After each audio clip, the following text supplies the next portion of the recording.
everybody. So today I want to talk about something that at some point in your life, you have already experienced this at least once. You've been on one side of the fence or the other. When you don't do this thing, it keeps you sick, sad, stuck, and small. When you do this, it can transform your life physically, mentally, emotionally, psychologically, and spiritually. We're talking about forgiveness. If forgiveness is all great, why is it so hard? Well, forgiveness speaks a language that the logical, rational mind doesn't speak. Because think about it. If someone did something hateful, harmful, hurtful, forgiveness is like, yup, and forgive anyway.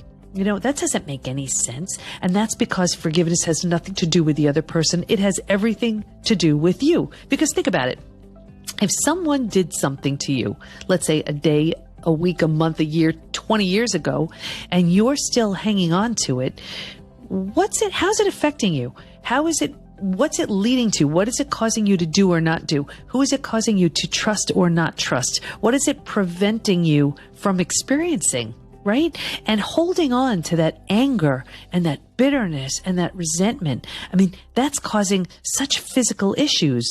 So, I mean, think about it. Things like it's causing, it ignites the stress response. So now you have things like digestive issues, hormonal shifts, weight gain, you're exhausted, joint pain, accelerated aging, to name a few. And now here's this. The person who hurt you may not know, remember, or even care what they did. And here you are hanging on to it. Do you see the power that pain has over you? So it's not fair for you to hang on to it. And I think it is either bitterness or resentment or something like that, is drinking poison and expecting the other person to die.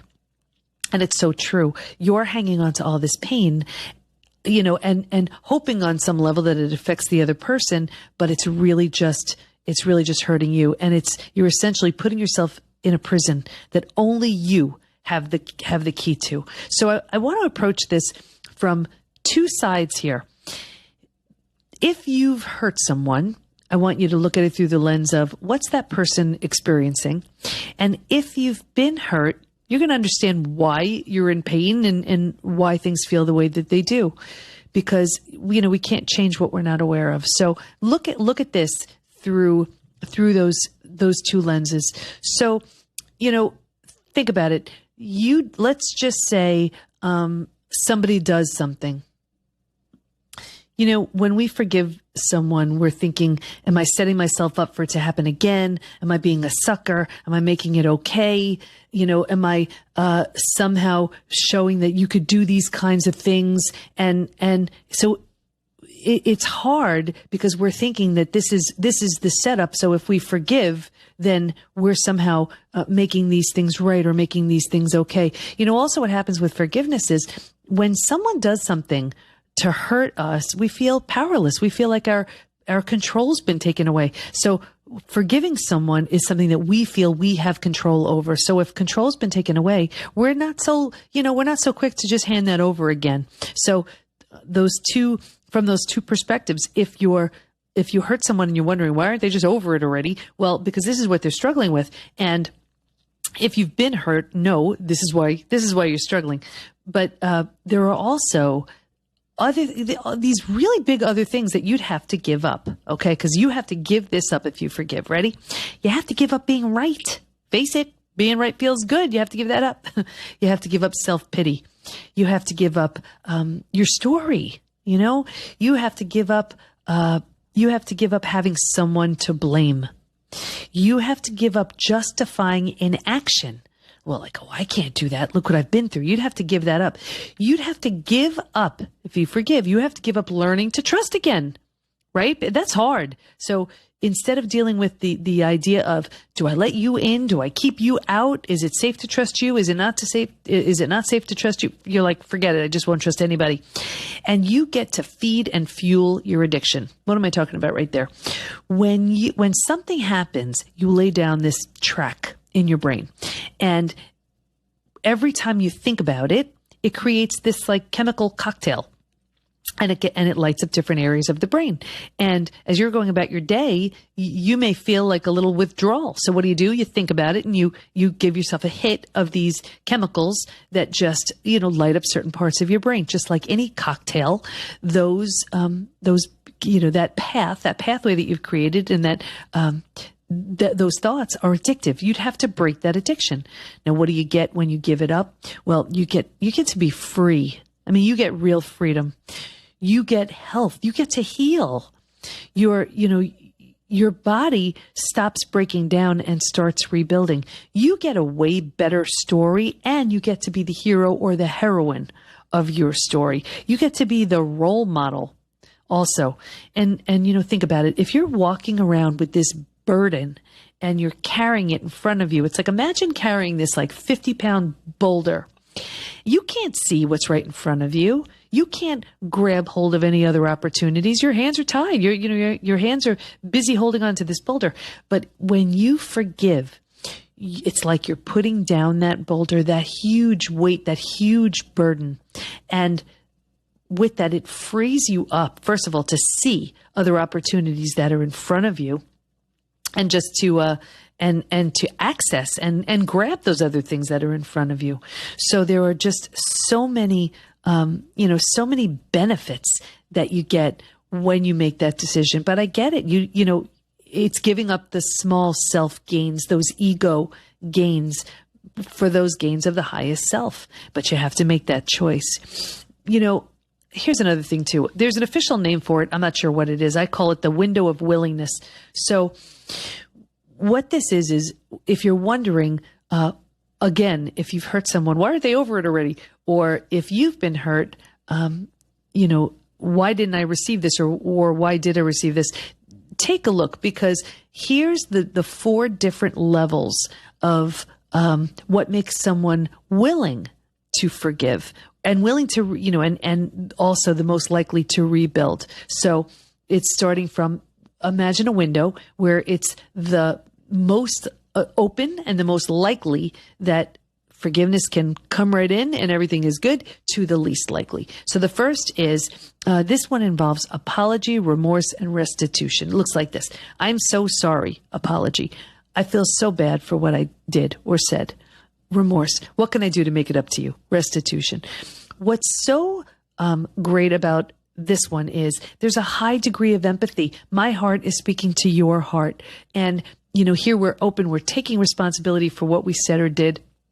And we're owning it. Now, of course, if you spilled coffee on someone, you'd say this. But if you broke their heart, may take a little more than just that. So, but here's where we're the most willing. The next level, the window closes a little bit, and that's because empathy goes down, defensiveness comes up. And this one involves excuses. And all you have to remember about this one is the word because. Like, for example, I was late because there was traffic. I did that because I was drunk, whatever. Anything that involves the word because, that's an excuse. And that may make you feel better, but the person you hurt, that's not making them feel much better. That's really for you. Now, it gets even worse with the third. The window closes even more. This one involves blame. I call this the 2-sided slap. It looks like this. I did this, slap on one side, because you did that. Slap on the other side. I said this, slap on one side, because you said that, you did that. And what's getting worse about this one is, here you were hurt by something and then you're getting blamed for it. So this one obviously doesn't feel good at all. And then the last one, this is the most infuriating of all. And this one is flat out denial, taking no responsibility, not owning it at all.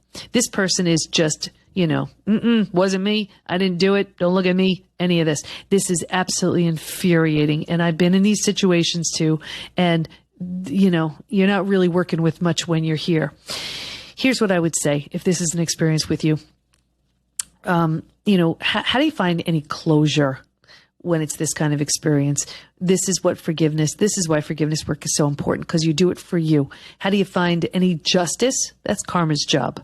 So I would say, as far as justice, leave that up to karma. As far as closure, leave that up to you. And, when you're in this situation, I want you to look at it now from both perspectives. If you've hurt someone, did you give them that? Did you give them that number 4, flat out denial? If you were on the receiving end, did you receive that? What did you get? What did you receive? And here's the thing. If you've hurt someone, the main emotion with all of this is shame. Shame is the most physically destructive emotion we have. I mean, it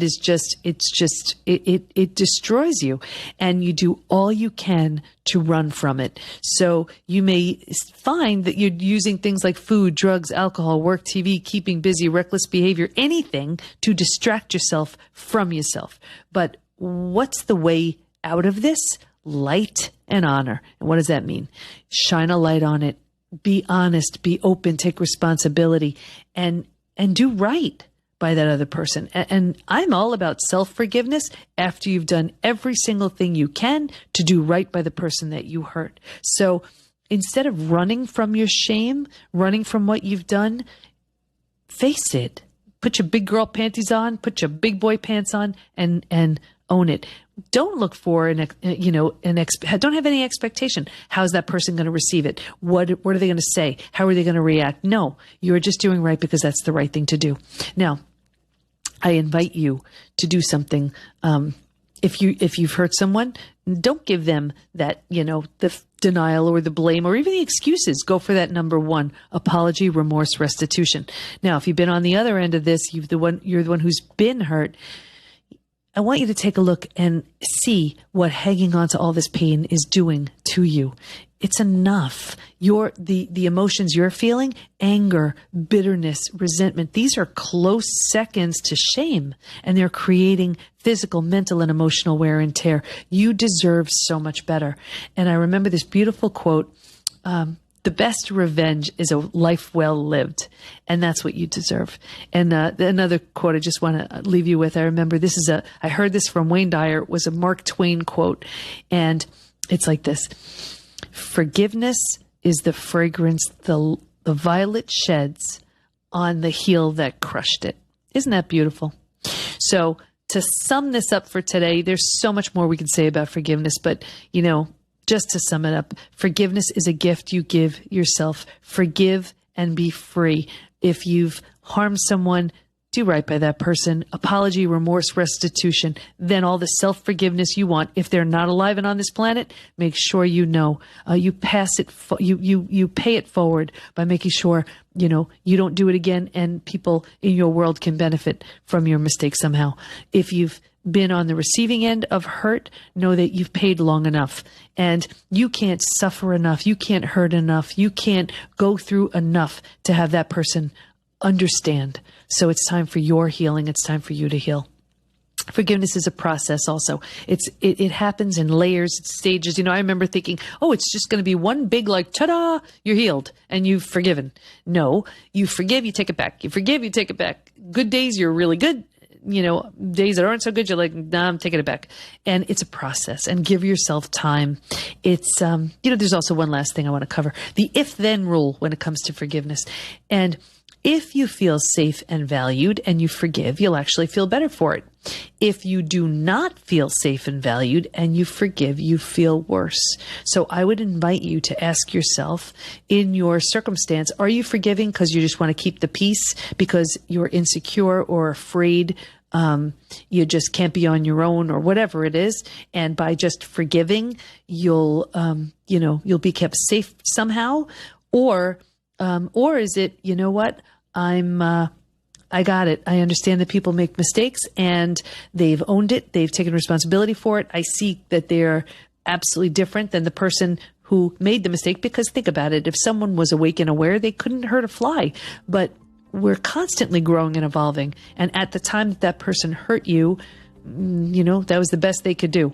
And if they've taken responsibility and they've transformed because of it, can you look at it and say, it's in my highest interest to forgive at this point? There's no right or wrong here. It's what makes you feel good. But again, if you feel safe and valued and you forgive, you'll feel better. If you do not feel safe and valued and you forgive, you'll feel worse. So ask yourself what you're going to feel by that decision. So I know I laid a lot on you. Forgiveness is a huge topic. I talk about it in the book, The Unshakable Woman, and in the workbook where, we just dive in deeper. I ask you a whole bunch of questions there. But for now, just think about that. Think about where you are and, where are you as far as that window of willingness?